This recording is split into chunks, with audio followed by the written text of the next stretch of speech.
हरिः ओम।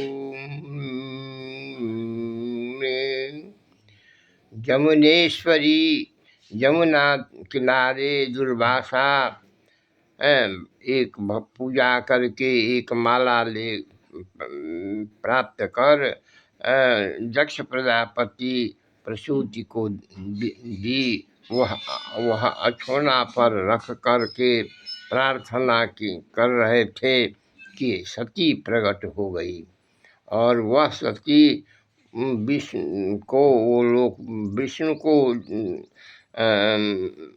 अर्पण करना चाहते थे, लेकिन वह शिव को वरण की।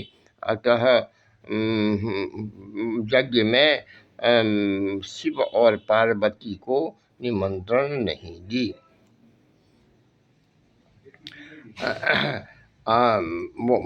आकाश से देवता को जाते देखकर सती शिव से कही कि मैं भी जाऊंगी।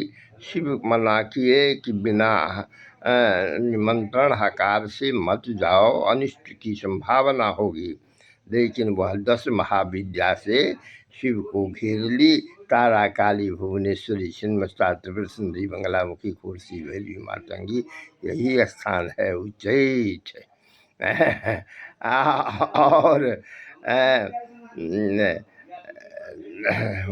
वह तब शिव विशाल नंदी रथ पर उनको बैठा दिए, और वहाँ वह पिता अपमान, पति अपमान भाग नहीं देख करके वो अपना शरीर अग्नि शरीर आकाश में रख करके सिंहवाहिनी और स्थूल शरीर से शरीर त्याग की वीरभद्र को भेजकर जग विध्वंस किए, और दक्ष प्रजापति के शरीर को भी सिर को काट दिए। शिव स्वयं विष्णु से भिड़ गए। शिव आए, हाँ हाँ, जो विष्णु है वही मैं हूँ, जो मैं हूँ वही विष्णु है। और फिर ससुर का बकरा का सिर जोड़ दिए। इसलिए वो बम बम करने पर बहुत प्रसन्न होते हैं। यह उनकी सती और शिव आदि देवी देवता की कलाप है।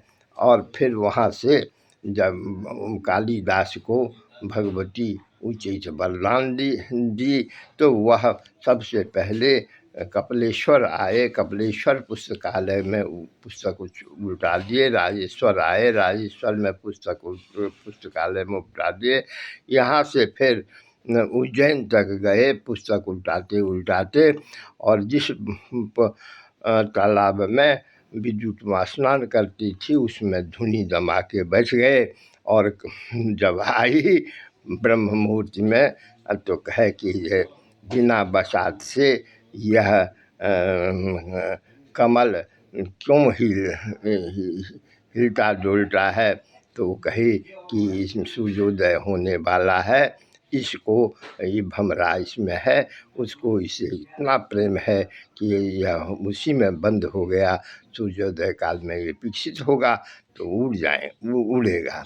तो कहे कि तुम इसको, ये जो काठ को छेद कर देते करने की शक्ति रखती है, इसको क्यों नहीं छेद करके बाहर होता। तो इसको इससे प्यार है। तो तुमको कैसे प्यार है? तो जिस पति ने तुमको वरण किया उसको गर्दनियाँ दे करके अपने घर से भगा दिया मूर्ख समझ करके।